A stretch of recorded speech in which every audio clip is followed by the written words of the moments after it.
C'est bon? Donc, nous sommes venus présenter les condoléances à la famille biologique du président Issa Hayatou et au peuple camerounais. Nous sommes venus rendre un hommage mérité à notre aîné qui nous a quittés, notre mentor. Donc, notre présence ici signifie que nous sommes de cœur avec la famille, nous sommes ensemble dans cette douleur qui traverse le continent africain, spécialement son football. Et je pense que la perte au jour d'aujourd'hui était commensurable. Mais nous prions le bon Dieu qu'il puisse l'accueillir et que la terre de nos ancêtres qui va l'accueillir demain lui soit douce. Quant à nous, les contemporains, je pense que l'objectif aujourd'hui, c'est de nous battre pour que son idéal continue à triompher, qui était celui de l'indépendance du football africain, la gestion du football africain par les Africains pour les Africains. Je pense que c'est quelqu'un au-delà de tout qui avait le souci du respect de la règle de droit. Et, ce que je retiens, c'est que les décisions ne tiennent pas aux hommes, mais elles tiennent au texte que les hommes se donnent.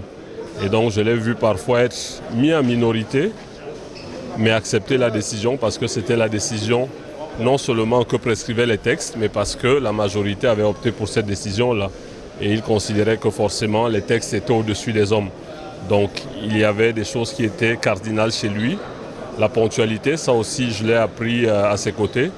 Il n'y a pas une réunion avec lui qui démarrait en retard. Quand il vous avait donné un rendez-vous à 1h, il tenait à être là à l'heure et il fallait que vous le soyez aussi. Et chaque international a eu sa petite histoire avec lui. Moi particulièrement, je l'ai vraiment côtoyé. Nous avons beaucoup échangé lors d'une de ses escales en Indonésie, lorsqu'il se projetait pour être président de la FIFA. Il voulait participer aux élections et il suscitait les suffrages de l'Asie du Sud-Est.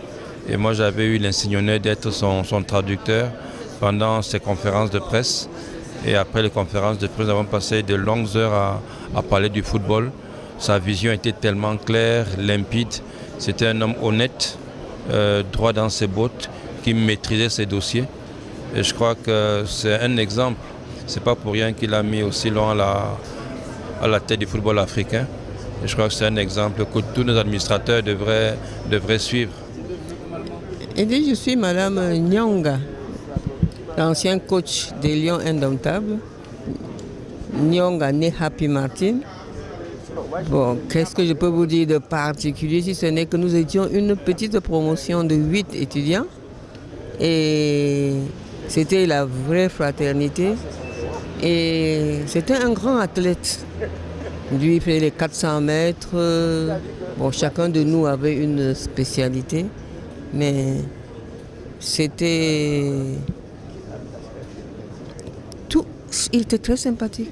Et on a évolué, même après l'école, on a continué. C'était une fraternité sans ambiguïté. Hein. C'était quelqu'un d'humble et d'honnête. Humble et honnête. C'est comme ça. Ça, c'était... Nous n'avions pas de... Non. Ça c'est l'éducation d'antan. Et ça dépend d'abord, en ce qui me concerne lui et moi, son oncle, M. Ouajiri, et mon oncle, le premier directeur de protocole de l'ancien président Ahidjo, étaient des amis. Et c'est quand nous nous sommes retrouvés étudiants qu'on a découvert que nos parents étaient des amis. C'était un fait de hasard. Bon, nous avons évolué, on s'occupait chacun de savoir comment va la famille et ainsi de suite. Nous étions une famille. Grand athlète lui-même et ensuite sur le plan administratif, je crois qu'il a apporté beaucoup de bonnes choses à la FECAFOOT en tant que secrétaire général. Ensuite, nous avons vu les évolutions du football africain lorsqu'il a été aux commandes à la CAF. Et nous avons été honorés également qu'il soit de façon temporaire président de la FIFA.